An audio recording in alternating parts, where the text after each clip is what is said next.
Hello, everyone. When it comes to Cannonball, overall, I do not recommend this card just because it's not that important in the meta right now. The meta is very heavy. Hope Summers and Mockingbird, those type of synergies, and this isn't necessarily going to change the dynamic. This isn't necessarily going to give you a win advantage. It's also hard to activate the Destroy effect, which is the main reason you'd play this card, and it doesn't create new archetypes. You're really trying to slot this with some of similar archetypes, maybe with a debris or something like that. It can be strong in a different meta, but its best like catchphrase, it's a better Stegron, which Stegron has really been one of the least performing cards in Marvel Snap, so it's not really that much of an exciting card to play with. But that's my overall thoughts. Let's get started.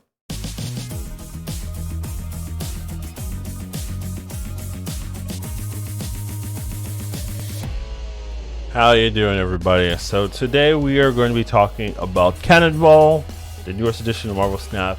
It's a pretty cool card. It was the card I was most excited to see revealed once I did the data mines. It's changed a little bit, but still has that same essence. And we're going to talk about how good I think it is, that you already know, and just what decks to play, what to do with the card, that kind of thing. Let's get started. Alright, Cannonball is a 5 energy, 8 power card with an on reveal move the highest power enemy card here if you can't destroy with a rock. So some things to keep in mind is its highest power energy card. There's no like S, so it only move 1 max. So even if you have the same power, it's only going to move 1. And you only get the rock if you destroy. It used to be the case in the previous data mine that you'd always get the rock, which I think was more interesting, but maybe they changed it for some reason. You only get the rock if you destroy. So those are some differences if you are playing it that you might be confused about. There is good synergies with this card. You want your opponent to fill lanes essentially, and then you can play this in unfilled lane, move a card away, destroy it that way. It also works into blob, but that's pretty niche, I would say. Like game by game, you're not going to be seeing blob every game. It is a heavy Thanos meta, so you might see blob more than normal, but still, I think is a niche interaction that might help you in a couple games, but not something to rely on. So in terms of where you see this type of card, you'll see it in cards, in decks that can add a lot of other things on the board. Cards like Debris, cards like Doc Ock, or Lockdown with Professor X. Those type of things can really take advantage of locking down a lane, making it a lot easier for your opponents to have nothing left. Galactus also works super well since you destroy their lanes and there's no other way to move, so you always get the destroy effect. So that's something, that's an interaction that's been helping generally. But in general games, it's somewhat hard to be in a situation where your opponent has filled lanes. Like filling your lane early before the last turn is risky because you pretty much show your opponent how much power you're going to be putting or you're going to have in that lane. So it makes it very easy for them to plan around that and just beat that by as little as possible to still win that lane. So usually players don't really fill their lanes willingly. Sometimes they have to if they have buff cards, right? So Brood is a card that will fill a lane pretty easily, but usually they have ways to buff it with Patriot or Silver Surfer, so it's not as vulnerable as it looks at initial impression. So usually those are the cases if you're going to have people fill their lane, but generally people don't really do that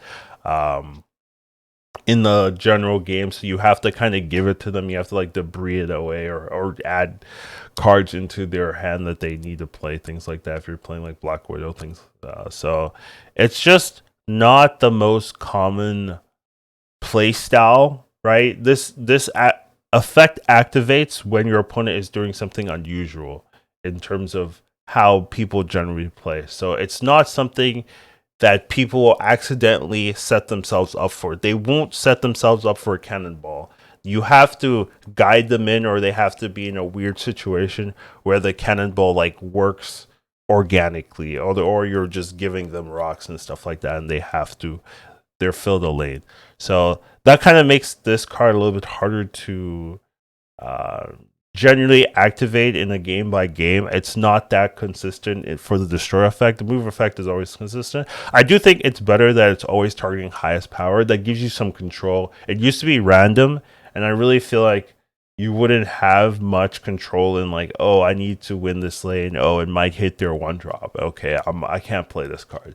Here, at least you have consistency, so it's definitely playable. It's not a bad card, but when it comes to recommending it, I don't recommend it just because it's not important right now, right? So it due to the way they have new cards every week, they're always series 5, things like that. You have to be a little bit rigid with your rating system, and it just doesn't meet the cut. Not that the card is bad, though I am making a joke later on. It's also just not an important card right now. So the meta right now is pretty Thanos, Mockingbird, Hope Summers, right? Like those are kind of the staples. Though Thanos is like a subset of the others, I would say, because you can play Hope and you can play Hope and Mockingbird in more decks than you can play Thanos in, right? So those are a little bit more important, but it's still pretty heavy Thanos meta. And even though Cannonball is pretty good into the particular Thanos matchup, since you have a lot of stones that like clog the board, the other matchups are not as easy. So it's just not a card that like wins you that particular matchup or will be a difference maker in a lot of times compared to having a Mockingbird or having a Hope Summers in your collection. I think those are really going to affect your win rates way more than having a Cannonball in your collection. So it's just not that important comparatively. And when you can't get every single card, you have to kind of make, hey, which ones am I going to get? I would rather you get a Mockingbird, rather you get a Hope Summers comparative. That kind of thing. Destroy effect, hard to activate. So we kind of talked about it, but it's hard to get the destroy off in a regular game. You have to build around it. So it's kind of like a build around card that isn't that common. Not that many people are playing clog decks. Junk is like the closest thing, and you can definitely play junk. But even those junk decks aren't clog decks, right? They're Sentry Hood decks, which are very different than, hey, I'm playing Debris and I'm playing Viper to give you as many cards as possible. It's a different type of junk. So the traditional junk does not fully synergize with Cannonball. You have to add more supplemental cards. So it's definitely a different type of deck to be playing.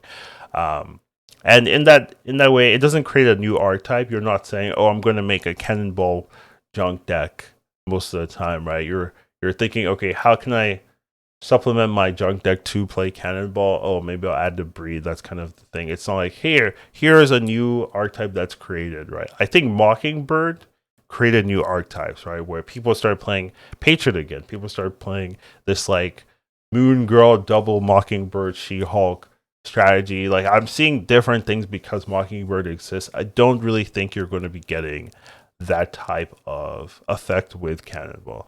Now, some of the positives, right? I do think this card isn't bad, and I think it can be strong in a different meta.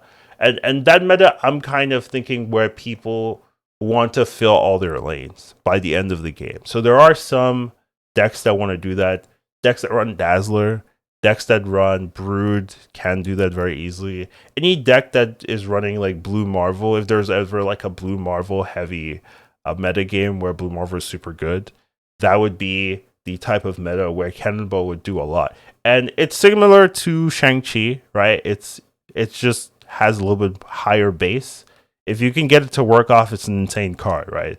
5/8 destroy your opponent's highest cost card. Insane, right? It's just not that consistent. And in that regard, it's kind of like Stegron, right? Stegron being 4-cost version of this card, doesn't have the destroy effect, but it's a better Stegron. However, Stegron's been one of the worst cards in the game, just statistically. So being better than that isn't the greatest compliment to be given here. So all in all, just based on how the economy is and the nature of the game, this isn't a card I would recommend. Though I don't think it's a bad card. Now, let's look into some of the spotlights. So we have the spotlight. If you're in a normal account, normal updates, you'll have Cannonball, Miss Marvel, Kitty Pryde. Some people really like the other variants, so you might get this just for the variants. I still think I'm pretty accurate with this, where Miss Marvel is worth picking up. So if you're missing Miss Marvel, yes, that is something to get. If you're not missing Miss Marvel, I mean, Kitty Pryde's okay. It's gotten a little bit of a resurgence with Hope Summers, but you don't need Kitty to play Hope Summers at all. So it's kind of pick and choose. It's playable, but not necessary. And then Cannonball, once again, I wouldn't invest resources just for him specifically at the moment. Even now that we've seen some of the gameplay. Now, in terms of what decks can you actually play with this guy? The type of decks are pretty, at least from what I've seen, they're pretty specific. I wouldn't say you have that much flexibility with playing him. If you just play him randomly with just splash him into a random deck, he's not going to be that effective. You have to have some type of synergies to try to get the destroy off. So Debris works, Green Goblin, right? These type of cards really work well. Any Annihilus stuff can also just be good if you're giving him random junk. Dr. Octopus also super solid. So this type of deck just gives you a lot of random things to play and seems to work well. So this is something you could probably play pretty well and do well. So I'm saying a lot of well. Well. But yeah, generally, this is really the type of deck you'll see a lot.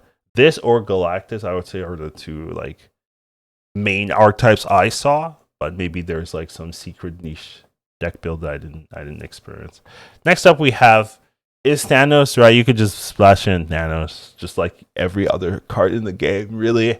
If you want to, you're still just playing generic Hope Summers, Mockingbird. Honestly, Cannonball's not really the one carrying you, but if you're playing in a mirror match and they have a ton of stones, then you can also just Cannonball, one of their biggest things. It's also very good into Blob, so if your opponent plays Blob early with Hope or anything like that, you just kill it for free. So that's definitely a strategy you can use that can work. So some people have been playing it, but I just don't think Cannonball's making a difference here. I just feel like you're just playing one of the strongest decks in the game, and it's okay, you can have a flex card and it doesn't matter. That's my interpretation, but it works. So you can do this if you want to.